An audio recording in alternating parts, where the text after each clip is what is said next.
So you mentioned Parasite. So sometimes I do like to take something from another genre or outside the D&D multiverse and find I think that's okay. Yeah. Taking things from other universes and adapting them in a way it makes sense in D&D.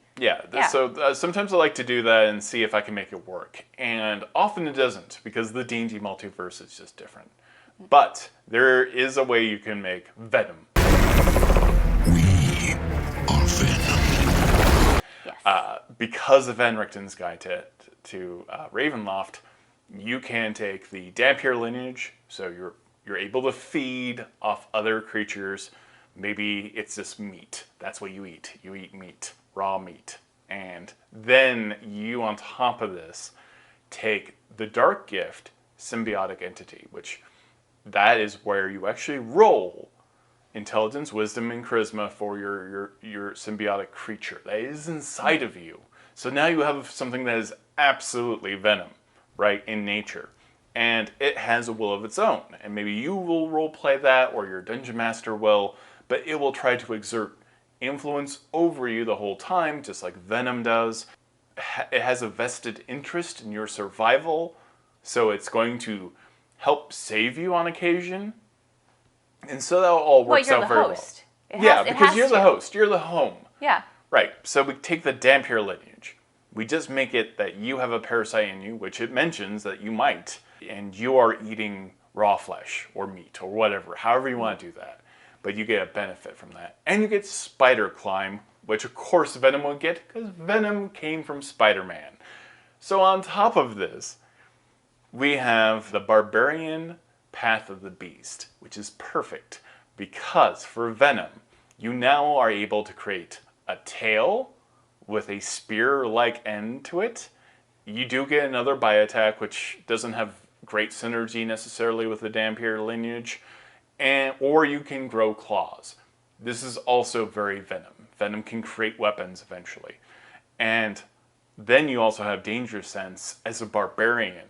You know, you have Rage. All of this works very well if you want to play that Venom character, and you have this other entity inside of you that is calling some of the shots. And it's a great role-playing opportunity.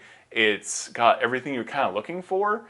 You know, eventually this creature, the subclass, the Barbarian Path of the Beast, allows you to cause other creatures, when you attack them, to attack others. They have to, almost like you're infecting people around you, which is, again, this is how we get Carnage as well. You know, this another character in the Marvel Universe, is that this is something that can spread.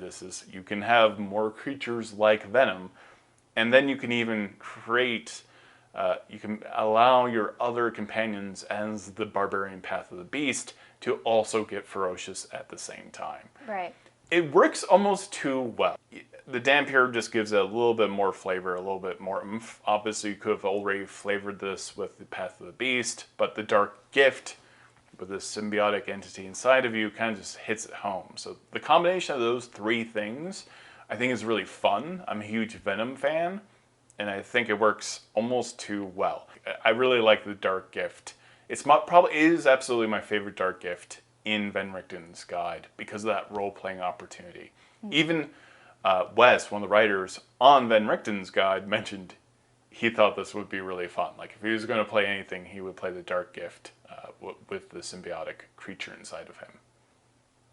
I think that can be really interesting role-playing because you sort of don't have total agency over your character's actions because you have this parasite living within you that is fully controlling you in a way that helps it survive. So I think that would be kind of fun. And you can role-play it that way, but they're very keen on never taking away full agency from your character. Okay. Unless you become like a full-blooded vampire, or lycanthrope DMs have the option to potentially take your character away. I hate that stuff. That's why I like the Dampier lineage so much, because you can kind of roleplay it however much you feel like roleplaying it. Right. Like your vampiric bite, you can choose to do that in combat, but it's not like you need blood to survive. It's really just a way to get hit points back. Yeah, and it's interesting because it works well for the Barbarian Path of the Beast, which also has a bite attack where they can get they can get health back by biting, but they themselves have to be at half to even half hit points to use it. For the Dampier, you have advantage on attacks. if you're a half. If you're a barbarian, you don't care. You have so many hit points, you are a giant raging tank. So if you're at half, you're even more dangerous. You know, choose which bite you want to use. Maybe you have multiple versions of this bite.